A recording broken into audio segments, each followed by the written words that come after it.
Victime 2117, la 8e enquête du département V. De Jussi Adler-Olsen. Lu par Julien Châtelet. Et quand tu parles de négociation d'otages, tu penses à quoi? Homme d'affaires retenu prisonnier, journaliste, touriste imprudent, travailleur humanitaire? Oui, merci. Je sais quelles catégories d'individus sont particulièrement exposées, mais pourquoi Björn?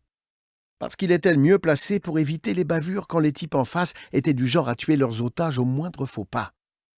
C'est pour ça que Björn et toi étiez proches. Il t'est venu en aide dans une histoire de prise d'otage. Le visage d'Assad se figea. C'est plutôt l'inverse.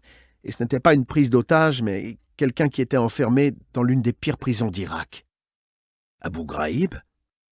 Il hocha la tête et la secoua dans le même mouvement. Oui et non. Disons une annexe d'Abu Ghraib. En réalité, il y en a plusieurs, mais appelons-la l'annexe numéro 1. C'est-à-dire? Moi non plus, je n'ai pas compris au début. Mais ensuite, je me suis rendu compte que les bâtiments en question faisaient partie d'une structure plus petite que la prison d'Abu Ghraib. C'étaient des cellules indépendantes de la prison principale, et les prisonniers qui s'y trouvaient étaient des gens qui nécessitaient, disons, une attention particulière. Par exemple, des étrangers et des hauts fonctionnaires, des personnalités politiques, des espions et des gens qui avaient de l'argent. Parfois, on y enfermait des familles entières qui avaient osé défier le régime de Saddam. Des gens qui en savaient trop et qu'on essayait de faire parler.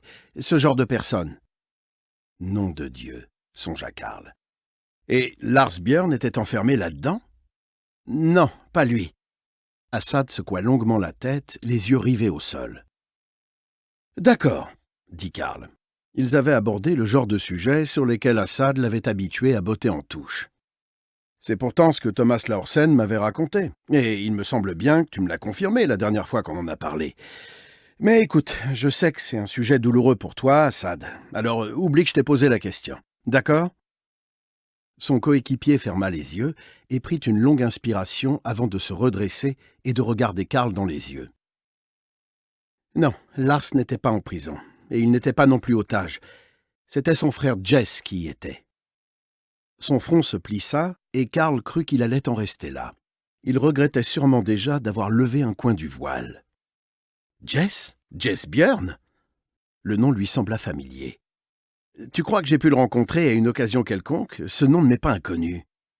Assad haussa les épaules.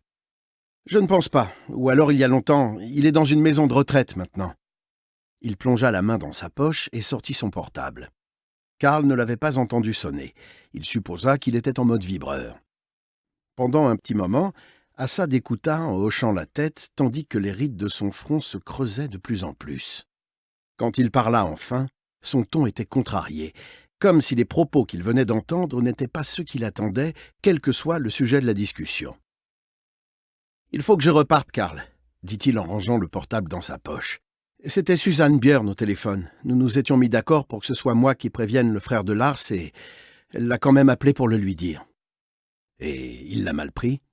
Il l'a super mal pris. C'est pour ça qu'il faut que je reparte. Je voulais y aller plus tard dans la journée, mais maintenant c'est urgent.